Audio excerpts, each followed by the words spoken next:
Good evening everyone. निवेश के आज के इवेंट में आप सभी का स्वागत है। मेरा नाम सुरुचि है और मैं आज के इवेंट की होस्ट हूँ। इवेंट पर जुड़े सभी पार्टिसिपेंट्स अभी इस सेशन को केवल सुन सकते हैं और सेशन के बाद क्वेश्चन आंसर राउंड में आप अपना सवाल पूछ सकते हैं। सवाल पूछने के लिए आप चैट के ऑप्शन पर क्लिक करके अपना सवाल टाइप कर सकते हैं और सेशन के अंत में हम आप सभी के सवालों को एक एक करके आंसर करेंगे। ये इवेंट रिकॉर्डेड है और इस इवेंट की रिकॉर्डिंग आप सभी के साथ जल्द ही शेयर की जाएगी। आज हम बात करने वाले हैं गोल बेस्ड प्लानिंग के बारे में। इस विषय पर चर्चा करने के लिए हमारे साथ हमारी कंपनी के एरिया मैनेजर मिस्टर अंकित निहानिया हमारे साथ कनेक्टेड हैं। मैं अंकित जी से रिक्वेस्ट करूंगी कि आप इस सेशन को आगे लेके जाएं। धन्यवाद सुरुचि। क्या आपको मेरी आवाज आ रही है? जी अंकित जी, हम आपकी आवाज क्लियरली सुन पा रहे हैं। धन्यवाद। सबसे पहले आप सभी पार्टनर का मैं इस कॉल पे हार्दिक अभिनंदन करता हूँ और आशा करता हूँ कि आप अपने घर पे सुरक्षित होंगे। और जैसा कि सुरुचि ने बताया कि जो आज हमारा टॉपिक है वो गोल बेस्ड प्लानिंग है, तो हम आज चर्चा करने जा रहे हैं कि हम अपने कस्टमर को गोल बेस्ड प्लानिंग कैसे कर सकते हैं और निवेश.com का जो एप्लीकेशन या वेब सॉफ्टवेयर जो है वो आपको कैसे आपको कस्टमर को फंड सिलेक्शन करने में गोल बेस्ड के लिए हेल्प कर सकता है। तो ये जो आज हम गोल बेस पे जो चर्चा कर रहे हैं ये वन वे कम्युनिकेशन नहीं होना चाहिए। मैं आपसे भी जानना चाहता हूँ कि आप अपने कस्टमर का गोल बेस्ड प्लानिंग कैसे करते हो, या अपने कस्टमर को कैसे सजेस्ट करते हो कि आपको अपने गोल के साथ स्टिक रहना चाहिए और किस तरह से उसको रिकमेंडेशन देते हो। तो इन द मीन टाइम अभी अपने आप भी चैट बॉक्स में डाल सकते हो कि आप अपने कस्टमर के साथ कैसे गोल बेस्ड प्लानिंग करते हो। देन हम ये कुछ क्वेश्चन लेके फिर ये सेशन को स्टार्ट करते हैं।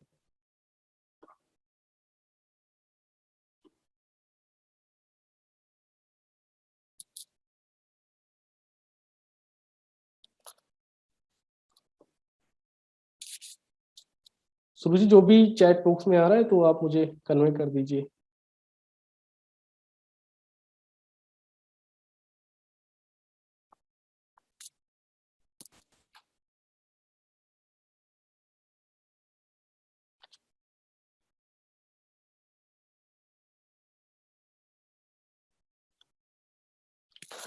जैसे कि कुछ पार्टिसिपेंट्स ने पूछा है कि हम भी अपने कस्टमर का गोल बेस करते हैं, लेकिन टाइम पीरियड की वो क्या होता है कि वो कस्टमर उसका अगर कुछ रिक्वायरमेंट है तो वो गोल ब्रेक हो जाता है और उसके अकॉर्डिंग वो पैसा वहां से रिडीम कर लेता है।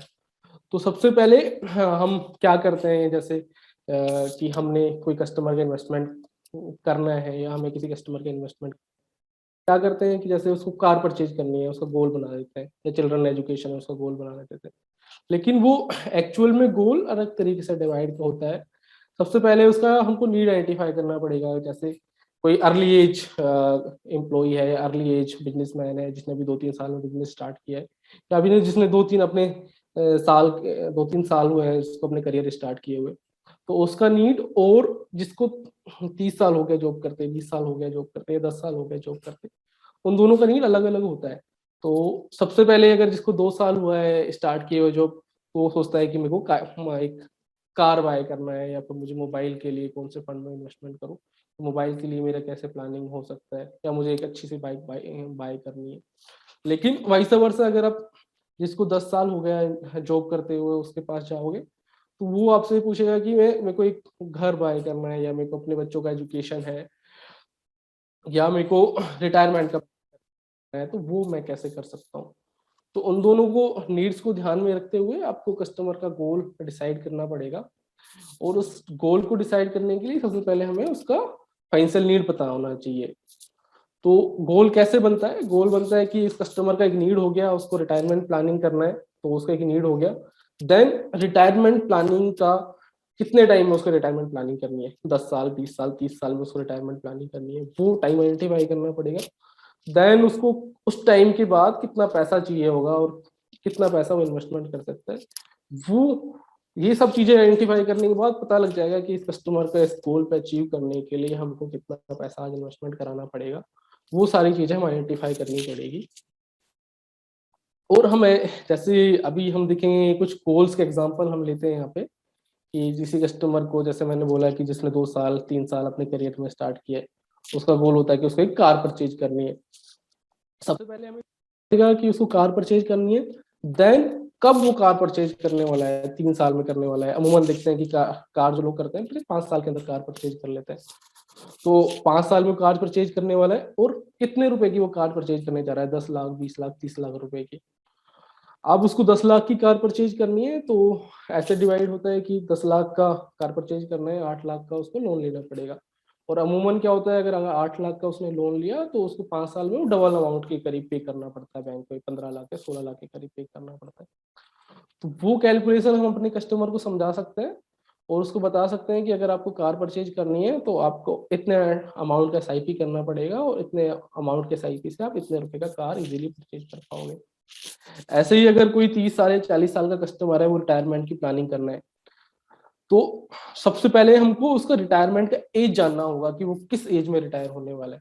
पहले क्या होता था, पहले का जो क्लाइंट था वो बोलता था कि मुझे 60 साल या 55 साल में रिटायर होना है। लेकिन जो आज अर्ली एज लोग हैं, जो अर्ली एज में अपनी जॉब स्टार्ट किया जिन्होंने, वो बोलते हैं कि यार मुझे 45 में या 50 की एज में मुझे रिटायर हो जाना है।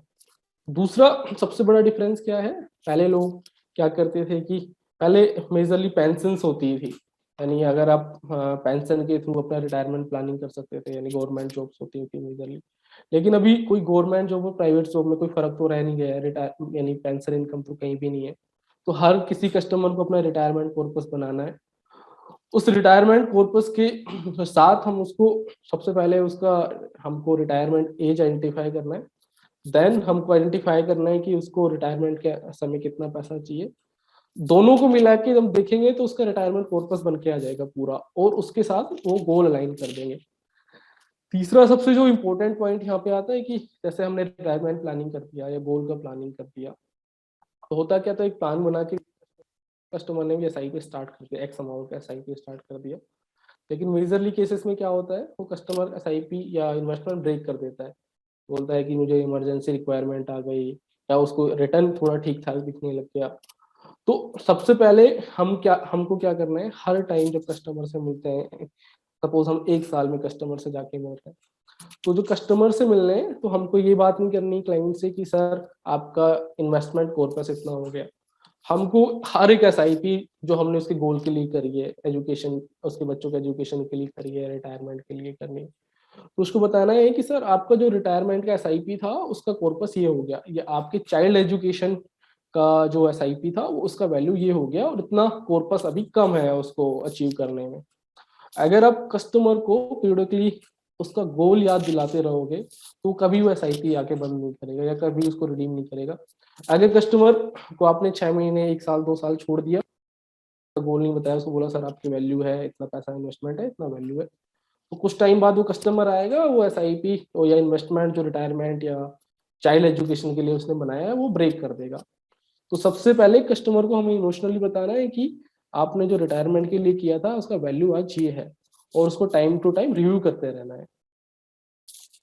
एक सबसे इम्पोर्टेंट मैट्रिक्स है जो हम मेजरली डिस्ट्रीब्यूशन चैनल में हम करते नहीं है, हम कभी भी किसी कस्टमर का नेटवर्थ स्टेटमेंट नहीं बनाते, जो सबसे जरूरी है। यानी अगर आप कस्टमर को लॉन्ग टाइम में अपने साथ जोड़ के रखना चाहते हो तो हमको क्या करना पड़ेगा, कस्टमर के साथ बैठ के उसको एक नेटवर्थ स्टेटमेंट बनाना पड़ेगा, जिससे आपको भी पता होगा इस कस्टमर का क्या नेटवर्थ है और किस किस वे में ये इन्वेस्टमेंट हमारे साथ कर सकता है। जैसे सपोज करो किसी ने मॉर्गेज कर रखा है, तो मॉर्गेज के अगेंस्ट आप कैसे उसको एसआईपी दे सकते हो, या किसी का लोन है, पर्सनल लोन है, स्टूडेंट लोन है, उसको आप कैसे कवर करा सकते हो, या क्रेडिट का डेट है तो आप उसको कैसे कवर करा सकते हो। तो सबसे पहले आप कस्टमर के पास जाइए, तो नेटवर्थ स्टेटमेंट आप 1 साल में एक कस्टमर के साथ प्लानिंग कर सकते हो। सबसे पहले जाइए उसका एसेट आइडेंटिफाई कीजिए, जैसे कोई एक क्लाइंट है, एक क्लाइंट का एसेट कितना है, उसके पास कैश कितना है, देन उसने सेविंग कितना कर रखा है, देन उसका मकान जो है वो खुद का है या उसने गिरवी रखा है या लोन ले रखा है उस मकान पे, ऐसे आइडेंटिफाई कर सकते हो। देन थर्ड, उसने इन्वेस्टमेंट कितना कर रखा है, शेयर मार्केट में कितना कर रखा है, म्यूचुअल फंड में कितना कर रखा है, बॉन्ड्स क्या उसने परचेज कर रखे हैं। तो आपको ये भी आइडेंटिफाई करना पड़ेगा कि जो कस्टमर है उसका टोटल एसेट कितना है। देन क्योंकि नेटवर्क तभी निकल के आता है कि एसेट तो बना लिया, अब उस एसेट से ज्यादा उसके पास लाइबिलिटीज तो नहीं है। अब आपको ये भी आइडेंटिफाई करना पड़ेगा उस कस्टमर का लाइबिलिटीज क्या है। वो क्रेडिट कार्ड का बिल कोई पेंडिंग तो नहीं है, या फिर कोई उसने लोन तो नहीं ले रखा है, मोर्गेज है, या फिर बहुत सारे लोन और कस्टमर लेके रखता है। तो टोटल एसेट्स से टोटल लायबिलिटी जैसे माइनस कर दोगे, ये तो सिंपल फॉर्मूला है कॉमर्स का, तो टोटल नेटवर्थ आपको निकल के आ जाएगा कि इस कस्टमर का टोटल नेटवर्थ इतना है, और अब इस कस्टमर के साथ हम ये प्लानिंग, रिटायरमेंट, चाइल्ड एजुकेशन, ये प्लानिंग हम इजीली कर सकते हैं। दूसरा, अगर आप पहले देखते तो पहले क्या होता था, income minus expenses equal to saving हुआ करता था, इनकम हुई उससे एक्सपेंस हुए, देन कस्टमर सेविंग कर रहा है। लेकिन एज अ डिस्ट्रीब्यूटर हमको क्या करना है, कस्टमर को समझाना है कि इनकम माइनस सेविंग, यानी इनकम से सेविंग हटाने के बाद जो आपका वो आ रहा है उसको आप एक्सपेंस करिए, ना कि इनकम माइनस एक्सपेंस आप सेविंग करिए। अगर आप इनकम माइनस एक्सपेंसेस करोगे तो कस्टमर कभी सेव ही नहीं कर सकता, क्योंकि अगर देखोगे, आपने दीपावली पे देखी होगी अमेजन की सेल्स चल रही थी या फ्लिपकार्ट की सेल्स चल रही थी, बहुत सारे कस्टमर अननेसेसरी चीज भी बाय कर लेते हैं। अगर आपने कस्टमर को समझाने में सक्सेस रहे कि सर आपको इनकम माइनस सेविंग करना है, तो कस्टमर आपके साथ लॉन्ग टर्म रहेगा, और वो जो लॉन्ग टर्म रहेगा आपके साथ इन्वेस्टमेंट पर्पस भी, वो कस्टमर बहुत शॉर्ट टाइम में बहुत अच्छा पर्पस क्रिएट कर लेगा। दूसरा, अभी हमने ये सारी चीजें समझी कि हमें रिटायरमेंट प्लानिंग कैसे करना है, या फिर कौन कौन से गोल को अचीव कर सकते हैं। अभी इस स्लाइड के बाद हम समझे कि निवेश.com कैसे हेल्प कर सकता है। क्या सबसे एक मोस्ट इंपोर्टेंट टूल है इन सबको सेव करने के लिए। अगर आपने कस्टमर का रिटायरमेंट प्लानिंग कर दिया, या आपने कस्टमर का चाइल्ड एजुकेशन कर दिया, या वेकेशन कर दिया, या कोई मेरी जैसी एज का है उसका एडवेंचर प्लानिंग कर दिया, इवन अगर आपने कस्टमर का इमरजेंसी फंड प्लानिंग नहीं किया, इमरजेंसी फंड उसको बना के नहीं दिया, तो रिटायरमेंट कुछ भी वट एवर जो आपने इन्वेस्टमेंट किया है वो ब्रेक होने में टाइम नहीं लगता। तो सबसे जो मोस्ट पार्ट आता है इन्वेस्टमेंट का, वो आता है इमरजेंसी फंड। तो सबसे पहले आपको कस्टमर के पास जाके बात कर, अगर आपका, कि देखो आपने कोविड में देखा होगा कि बहुत सारे लोगों के पास हाउस होल्ड एक्सपेंस नहीं थे, या फिर ईएमआई पे करने के लिए बाउंस हो गई थी बहुत सारी ईएमआई। तो सबसे पहले हमें जाके देखना है कि उस कस्टमर का हम इमरजेंसी जो फंड है वो कैसे बना सकते हैं। इमरजेंसी फंड बनाने के लिए हम आइडियली क्या करते हैं, या 6 मंथ का हाउस होल्ड कितना है, उसका एक्सपेंस कितना है, वो निकाल सकते हैं। दूसरा, 12th मंथ का ईएमआई उसका पूरा कैलकुलेट करके वो उसको बता सकते हैं कि सर आपका इतना इमरजेंसी फंड आप बना सकते हो। और ये बहुत जरूरी है कस्टमर के लेवल पे, क्योंकि अगर आप 20, 21, 22 साल के एज वाले से बात करोगे, जिसको 2 साल ही स्टार्ट हुआ है जॉब करते, वो बोलेगा नहीं नहीं मुझे इमरजेंसी फंड की जरूरत नहीं है। लेकिन अब 35 साल 40 साल कस्टमर के लिए से बात करोगे इमरजेंसी फंड के लिए, बोलेगा हाँ यार इमरजेंसी फंड तो बहुत जरूरी है। क्योंकि उन्होंने, जैसे कोविड के टाइम पे किसी को नहीं पता था कि ये सिचुएशन लॉकडाउन हो जाएगा और हमारी नौकरी या चली जाएगी, तो आपको इमरजेंसी फंड भी आपको होना चाहिए आपके पास। अब आता है कि निवेश.com आपके कैसे हेल्प कर सकता है फंड सिलेक्शन करने में। तो मैं यहाँ पे अपने पोर्टल का बताना चाहूंगा कि हमारा पोर्टल कैसे आपको हेल्प करेगा आपके कस्टमर को राइट फंड सिलेक्शन करने में।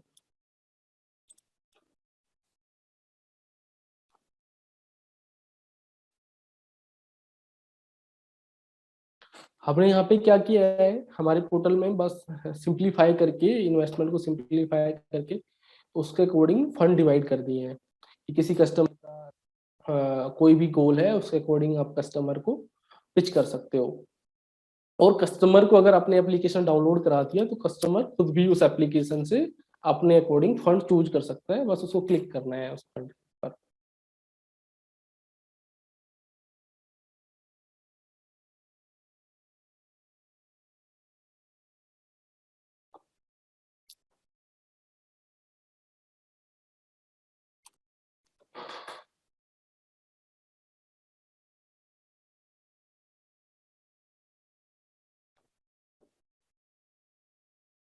आपको सिंपल एक ऑप्शन जो कस्टमर के यहाँ पे है, वाई न्यू का ऑप्शन यहाँ पे आएगा आपके पास।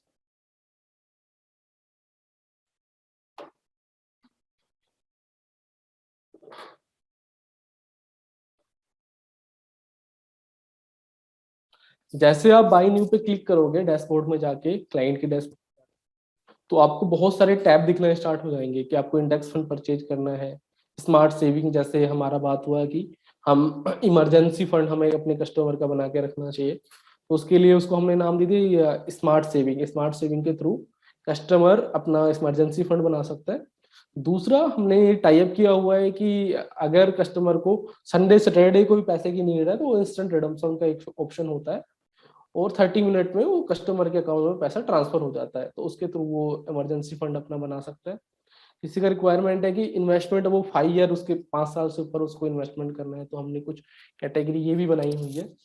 अगर उसको लग रहा है कि हमें टैक्स सेविंग करना है तो टैक्स सेविंग के लिए भी कैटेगरी हमने बनाई हुई है।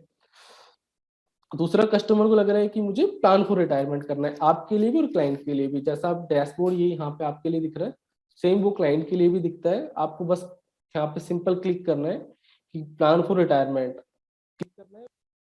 जो हमारी रिसर्च टीम का रिकमेंडेशन होता है उसके अकॉर्डिंग ये प्लान यहाँ पे ओपन होके आ जाता है कि आप रिटायरमेंट के लिए कौन कौन से फंड अपने कस्टमर को पिच कर सकते हो, उसका पास्ट में क्या रिटर्न है वो सारे यहाँ पे आप दिख जाएंगे। लर्न मोर पे जाओगे तो पूरा पूरा क्या क्या उस फंड के अंदर है, कितना रिस्क है, वो सब कुछ आपको दिखा देगा प्लान फॉर रिटायरमेंट में, कि आप रिटायरमेंट म्यूचुअल फंड कैसे काम करते हैं, या कौन कौन सा ऑप्शन है, वेल्थ क्रिएशन का ऑप्शन है, इनकम जनरेशन का ऑप्शन है, कौन सा फंड हमने यहाँ पे सेलेक्ट किया है या क्यों किया है, उसमें इक्विटी कितना है, हाइब्रिड कितना है, कितने एज तक वो आपको लॉक इन रहेगा, लॉक इन पीरियड क्या है, टोटल डिटेल हमने यहाँ पे आपको डाली हुई है। तो आपको ये नहीं है कि हाँ आपने जैसे 10 AMC से काम करते हो, आपको नहीं है कि उस AMC से डेटा मंगाना है या उस AMC से डेटा मंगाना है, गूगल पे सर्च करना है। आपको सिंपल हमारे रिटायरमेंट फंड के उस पर क्लिक करना है टैब पे। जैसे आप रिटायरमेंट फंड के टैब पे क्लिक करोगे तो आपको ऑप्शन दिख, आप अपने कस्टमर का रिटायरमेंट प्लानिंग कैसे कर सकते हो, क्यों जरूरी है, या और कौन कौन से फंड में कर सकते हो, उसका एग्जिट लोड क्या है, कितना उसका ईयू है और पास्ट में उसने कितना रिटर्न कस्टमर को बना के दिया है। ऐसी सेव फॉर चिल्ड्रन के लिए है, अगर आपको अपने बच्चों के फ्यूचर के प्लानिंग के लिए कुछ इन्वेस्टमेंट करना है तो जैसे आप क्लिक टू इन्वेस्टमेंट क्लिक करते हो तो आपको बहुत सारे फंड का लिस्ट ओपन हो जाता है। ये लिस्ट सिलेक्टेड कुछ एमसीज का ही होता है क्योंकि ये रिसर्च टीम ने बनाया हुआ होता है। इन द मीन टाइम अगर आपको लग रहा है कि मुझे दूसरे फंड में डालना है तो आप क्विक ऑर्डर पे जाके किसी दूसरे फंड में भी इन्वेस्टमेंट करा सकते हो। बेटर देन एफडी भी एक प्रोडक्ट है, यानी अगर आप मेजरली कस्टमर ये नहीं समझता कि लॉन्ग टर्म डेट क्या होता है या शॉर्ट टर्म डेट क्या होता है। तो अंकित जी, मैं बीच में बोलना चाहूंगी, आप यहाँ पे कोई डैशबोर्ड का डिस्प्ले कर रहे हैं क्या? हाँ जी, हाँ जी। आपकी पीपीटी का डिस्प्ले रह रहा है अभी बीच में। Okay, yes.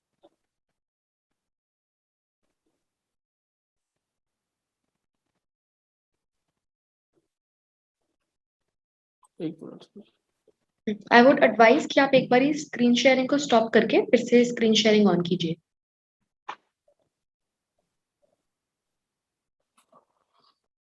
अभी दिख जी रहा है सुरुचि स्क्रीन? जी जी जी बिल्कुल। जैसे हमने बताया कि लास्ट टाइम अभी स्क्रीन नहीं दिख पा रहा था, तो ये पूरा स्क्रीन है जिसके थ्रू आप अपने कस्टमर का गोल प्लानिंग कर सकते हो। तो हमने बहुत सिंप्लीफाई करके बनाया हुआ है। इंडस्ट्री में क्या है, 1800 फंड है मेजरली जो फंड काम करते हैं, वो 200 से 300 फंड में लोग रेगुलर बेसिस पे काम करते हैं। लेकिन उस 200-300 से भी आइडेंटिफाई करना है कि 5 ईयर के अब कौन सा फंड ठीक है, या स्मार्ट सेविंग के लिए कौन सा फंड ठीक है, या टैक्स सेविंग के लिए कौन सा फंड ठीक है, या चिल्ड्रन के लिए कौन सा फंड ठीक है।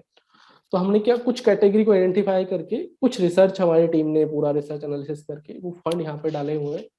तो जैसे आपने देखा कि प्लान फॉर रिटायर या सेव फॉर चिल्ड्रन मुझे करना है, तो आपको कुछ नहीं करना, आपको लर्न मोर पे क्लिक करना है। यहाँ से जैसे आप लर्न मोर पे क्लिक करोगे पूरा वो एनालिसिस करके आपको दे देगा कि ये चिल्ड्रन प्लानिंग के लिए आपको करना है तो क्यों जरूरी है, कौन कौन से फंड हमने इसमें डाले हैं, और इन्वेस्ट नाउ पे करके आप यहाँ पे इन्वेस्टमेंट भी करा सकते हो अपने कस्टमर का।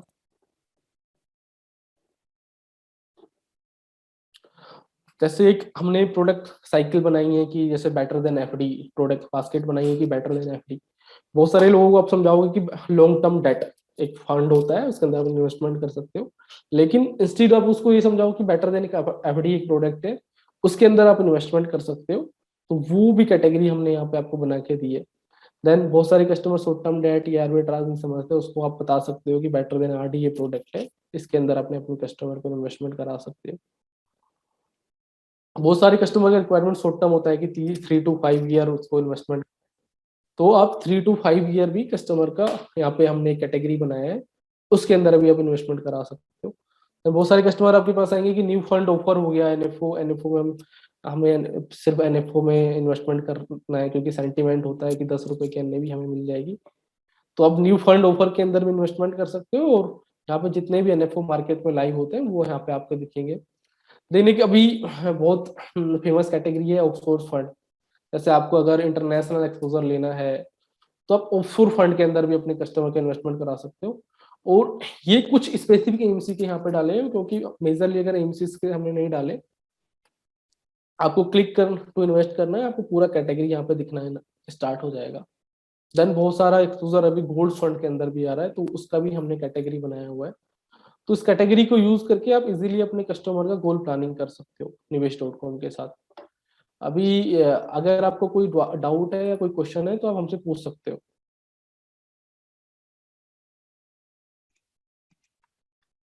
जी, धन्यवाद अंकित जी। मैं सभी पार्टनर से रिक्वेस्ट करूंगी कि यदि आपके जो भी डाउट्स हैं गोल बेस्ड प्लानिंग से रिलेटेड, तो आप प्लीज चैट के थ्रू अपने सवाल हमें भेजें और हम एक एक करके आप सभी के सवालों को आंसर करेंगे।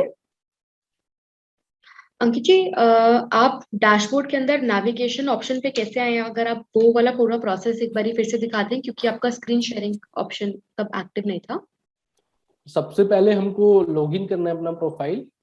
हम्म। प्रोफाइल लॉगिन करके हमें एज ए, एक मिनट, आप top right by new button से भी शो कर सकते हैं। एक मिनट में दिखा देता हूँ। जी।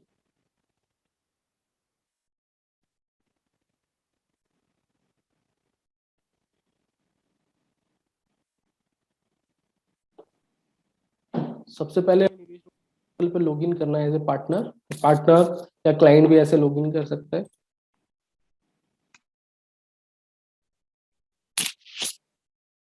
जैसे आप लॉगिन करोगे तो आपको अपना पूरा स्क्रीन दिखने लगेगा कि आपके पास कितना यूम है, क्या है।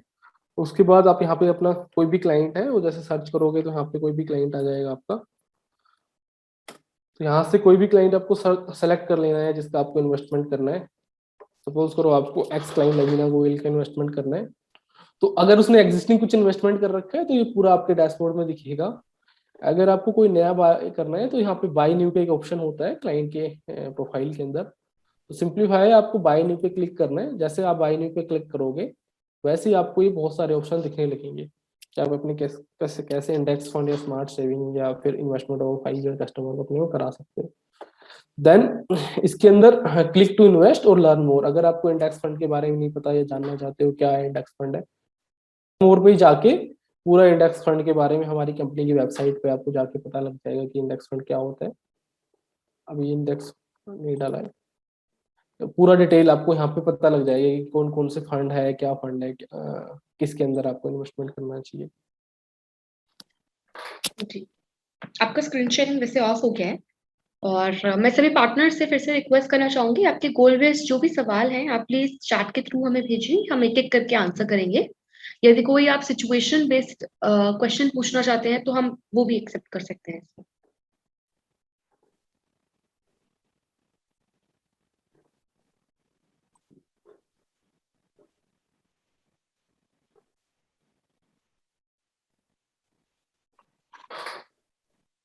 यदि आप हमारे साथ कनेक्ट करके सवाल पूछना चाहते हैं तो आप उसके लिए अपनी एप्लीकेशन से हैंड रेज के ऑप्शन पे क्लिक कीजिए और आप डायरेक्टली भी हमारे साथ जुड़कर सवाल पूछ सकते हैं। अगर आप चैट नहीं कर पा रहे हैं तो आप हैंड रेज के ऑप्शन पे भी क्लिक कर कर हमारे साथ कनेक्ट कर सकते हैं और फिर आप अपना सवाल डायरेक्टली पूछ सकते हैं।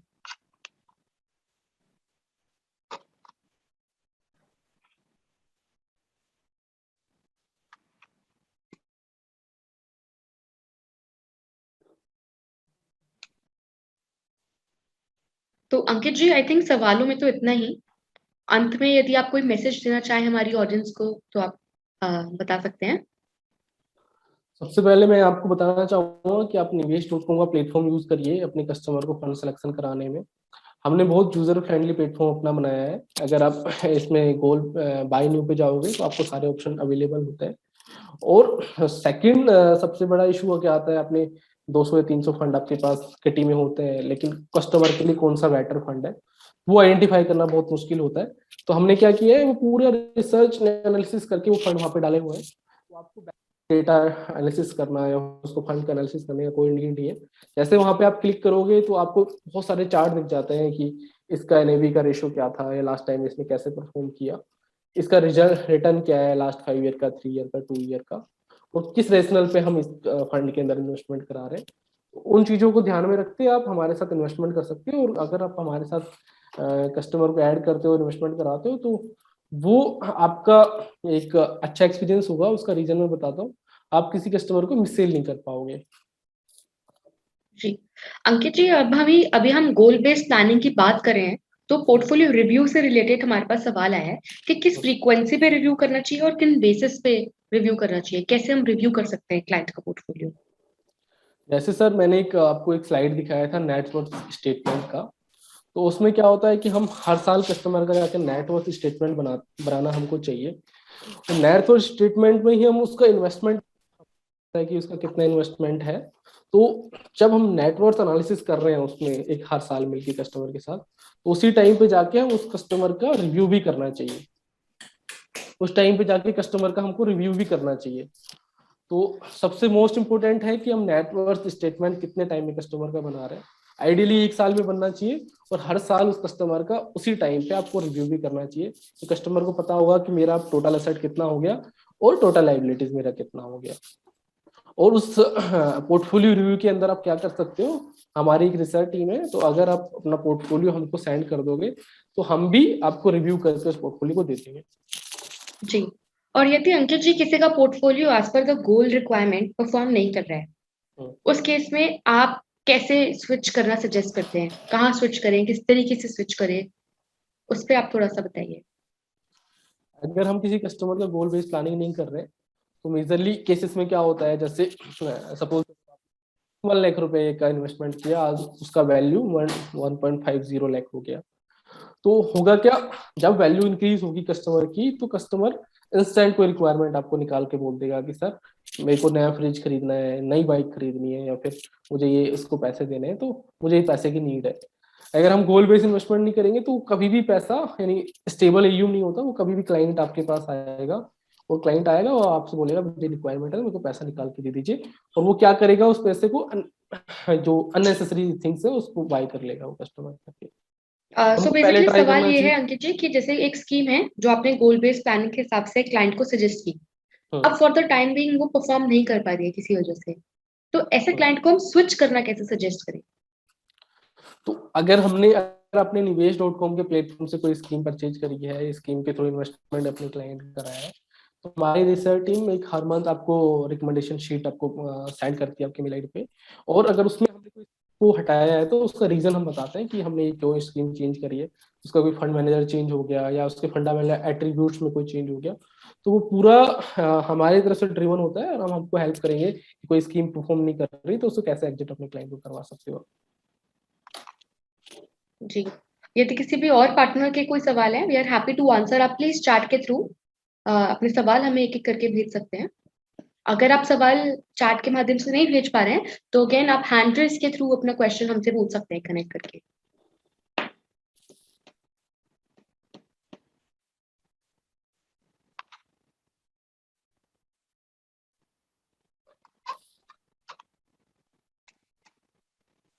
जी अंकित जी, तो सवालों में इतना ही। बहुत बहुत धन्यवाद जी आज का सेशन का हिस्सा बनने के लिए और ये धन्यवाद सभी रुचि, और जानकारी हमें देने के लिए। जी आप सभी पार्टनर का भी धन्यवाद इस कॉल को ज्वाइन करने के लिए। धन्यवाद अंकित जी, और मैं सभी पार्टनर्स का भी धन्यवाद करना चाहूंगी आज के सेशन का हिस्सा बनने के लिए और अपना कीमती समय हमें देने के लिए। इस तरीके के सेशंस हम आप लोगों के लिए और भी आगे कंडक्ट करते रहेंगे, तो सेशन में जुड़ते रहिए और अपनी नॉलेज बढ़ाते रहिए। धन्यवाद। Thank you.